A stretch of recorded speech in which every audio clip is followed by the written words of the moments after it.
Now it's just, I guess, at a week away or so of the opener, like how different does it feel with this group connected versus at this time last year when just new faces and just getting things going?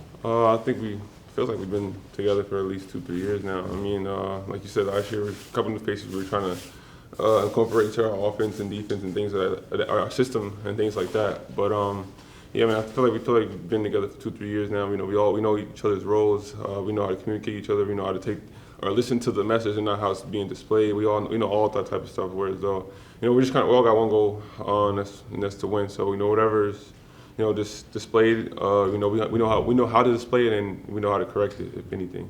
You were talking about that message and listening to it. Like you've been with Finch now the whole time he's been here. Like, how does he? What's the key for him being able to deliver those messages and not getting old to you guys and not kind of changing that way? I mean, when stuff is repetitive, it kind of gets old. But it's like when you're locked in and engaged, and you know what's at task and what's at hand, you kind of know what's up, and you kind of know how to just boggle down and get the work done regardless. Because it's something that he's preached, where it's something that you want to do versus you have to do, and you got to be able to do both. And I think we all want to be here and want to do it and want to win. So I think that's the biggest key.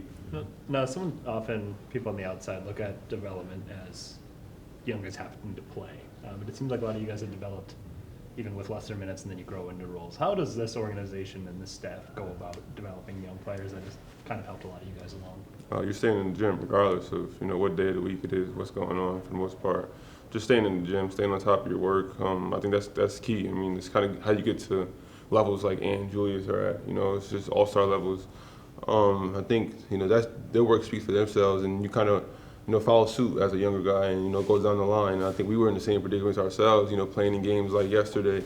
Not wondering why the older guys weren't playing, but wanting to be in that position. So I think everybody has to take their course and take their time.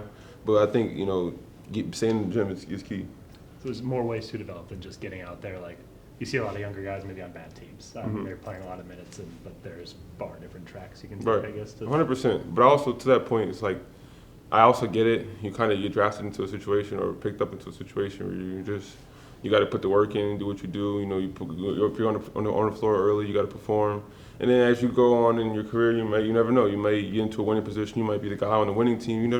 Whatever whatever hand may play, you play out. So I think just staying the course. That's the main thing. Coach was talking about the other day, kind of varying what you guys do in late game situations, because last year in the regular season that was a bit of a struggle for you guys. As you guys have worked on that in training camp, have you kind of seen that variety? Yes. Pick and rolls with Mike, Rudy, or Julius, and how maybe you fit into that? I mean, I think I've been able to handle the ball with Mike screening. Just being able to have versatile, players on the floor is huge. I mean, we all can play multiple positions. That's why it's huge to know each and every position. And then it's like it's a matchup night. You got to try and guard. A pick and roll with me and Mike, or Julius and Ant, or Jaden and Rudy. Those things, those type of things. So it's just kind of having those different weapons is key. And obviously going through it through training camp and preseason and stuff. Kind of getting the look and feel for it for the regular season. You swing between first and second units, so you pretty much play good, solid minutes with everybody. What are some of the favorite 2 or 3 or 4 player combinations where you're just in your game because you have different roles?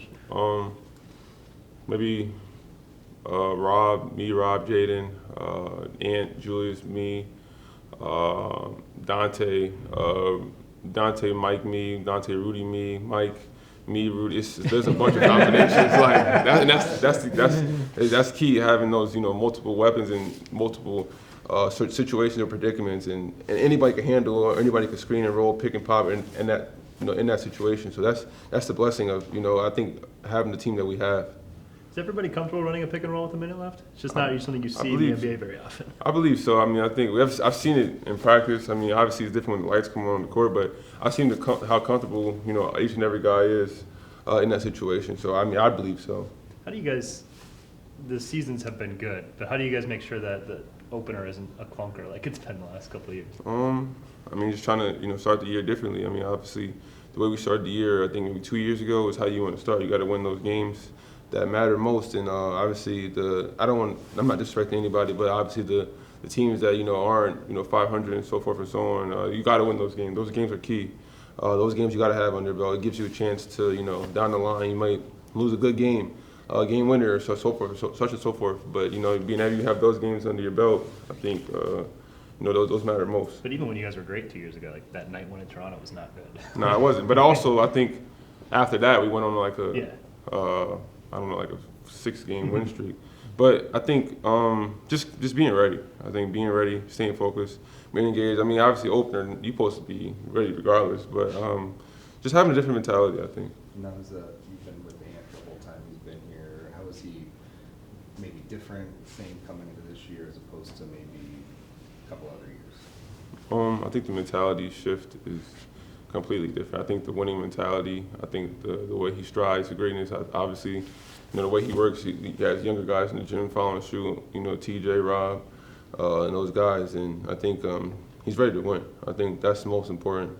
Obviously, stats are one thing and individual accolades are one thing, but I think he's been more about the team, and I think that's one of the biggest growth areas for me. I was going to say, he's talked a lot about wanting to take on more defensive matches, be better on that end of the floor. Have you noticed more of a commitment from him? Yeah, for sure. And coach challenges him, we challenge him, and I think he's he's up for that challenge. I mean, we all seen him before where he's not shying away from no challenge. So I think him being the best in his ability and him knowing he could be the best on ball, off ball, two-way guard in the league is something that we all know he can be. So. Do you think the way you guys lost to OKC was maybe even more motivating than like the Dallas series? You can probably look back and be like, we just let this slip and this slip. But the OKC was a bigger thing of we need to get better. We need to approach this better. Yeah, I think the approach more than anything. I think obviously they came out on top and they're champions for a reason. But obviously, I think we had a lot more basketball to ourselves and our brand as well. I mean, I think, like you said, Dallas was like kind of a slip. I think OKC we kind of let ourselves down.